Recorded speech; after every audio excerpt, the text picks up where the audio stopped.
السلام علیکم ورحمۃ اللہ وبرکاتہ۔ چینل رب کی باتیں میں خوش آمدید۔ اعوذ باللہ من الشیطان الرجیم، بسم اللہ الرحمن الرحیم۔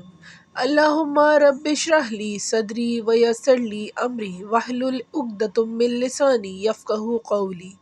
آج کا ہمارا جو عنوان ہے وہ ایک احادیث ہے جس میں ہم آپ سے ذکر کریں گے، بات آپ کو سمجھائیں گے، جس احادیث کا ترجمہ کچھ یوں ہے کہ اللہ اور اس کے رسول صلی اللہ علیہ وآلہ وسلم سے تعلق دنیا بھر کے رشتوں سے بالا تر ہے۔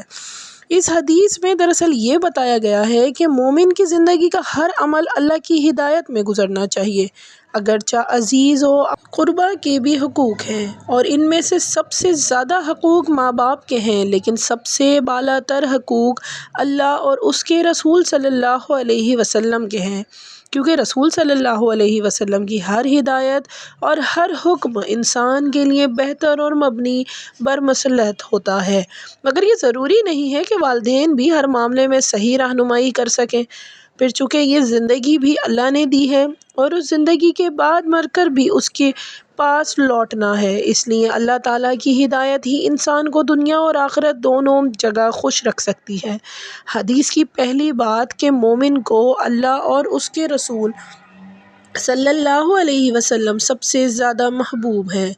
دراصل یہی چیز سکھا رہی ہے ہمیں کہ اللہ اور اس کے رسول صلی اللہ علیہ وسلم کو ہر مومن اپنی جان سے زیادہ عزیز رکھے، حتیٰ کہ ماں باپ بھی اس کے بعد عزیز ہوں۔ قرآن کی سورہ توبہ کی 23ویں آیت میں ارشاد ہوا ہے، جس کا ترجمہ کچھ اس طرح ہے: اے مومنو، اگر تمہارے باپ بھائی ایمان کے مقابلے میں کفر کو زیادہ عزیز رکھتے ہوں تو انہیں دوست نہ بناؤ، اور جو ایسا کرے گا تو وہی ظالم ہوگا۔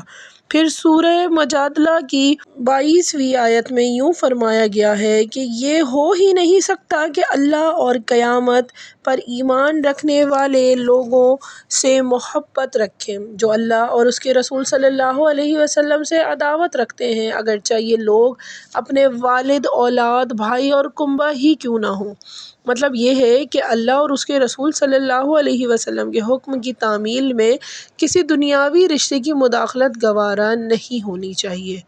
اس حدیث میں دوسری بات کچھ اس طرح بیان کی گئی ہے کہ مومن جب کسی سے محبت کرے تو اللہ کے لیے کرے، یعنی دنیا میں لوگوں سے صلح و محبت سے زندگی گزاری جائے، لیکن اس صلح و محبت کا اصل معیار اللہ اور اس کا رسول صلی اللہ علیہ وسلم ہے کہ جس بات کا حکم دیں وہ ضرور کیا جائے اور جس بات سے منع کریں اسے باز رہا جائے، یعنی یہی اصل ہمارا ایمان ہے۔ تیسری بات کچھ اس طرح فرمائی گئی ہے اس حدیث میں کہ مومن کو دائرہ ایمان سے نکل کے کفر میں واپس لوٹ جانا ایسا ہی برا لگے جیسے آگ میں پھینکا جانا، یعنی اس کا کچھ ایسے ہے کہ ایمان سے اس قدر محبت ہو کہ کفر سے سخت نفرت ہو جائے۔ یہ دراصل وہ چیز ہے جو قرآن میں سورہ حجرات کی 7ویں آیت میں یوں بیان ہوئی ہے،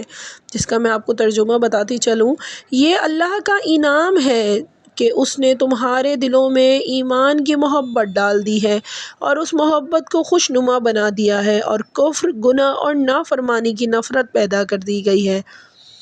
اس آیت میں دو چیزیں بیان ہوئی ہیں، ایک یہ کہ ایمان کی تفصیلات بیان نہیں ہوئیں، جس سے معلوم ہوا ہے کہ ایمان کی محبت یہ ہے کہ ایمان کے تمام احکام کی محبت اور پیروی کی جائے، کوئی ایک آدھ نہیں، تمام، صرف کسی ایک جز یا فرض کا نام ایمان نہیں ہے۔ دوسرا یہ کہ ایمان کے مقابلے میں جو حالت بیان ہوئی ہے اس کی تفصیلات کفر، گناہ اور نافرمانی ہے، یعنی ایمان کے خلاف عمل کرنے سے بعض مرتبہ کفر ہو جائے گا، بعض دفعہ گناہ اور بعض اوقات نافرمانی۔ چنانچہ مومن کو چاہیے کہ ایمان کے مقابلے میں صرف کفر سے ہی نفرت نہ رکھے بلکہ گناہ اور نافرمانی سے بھی نفرت کرے۔ حضرت انس رضی اللہ تعالیٰ عنہ سے روایت ہے کہ رسول اللہ صلی اللہ علیہ وسلم نے فرمایا کہ جس شخص میں 3 باتیں ہوں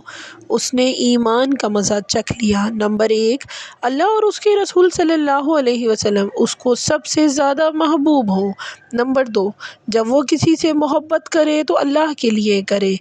نمبر 3، کفر میں پھر واپس جانا اس کو اتنا ہی برا لگے جیسے کہ آگ میں داخل ہونا۔ جزاک اللہ خیرا۔ مزید ایسی ویڈیوز کے لیے جن میں آپ کو معلومات ملتی رہے، ہمارے چینل کو سبسکرائب کریں اور بیل آئیکن کا بٹن پریس کرنا نہ بھولیں۔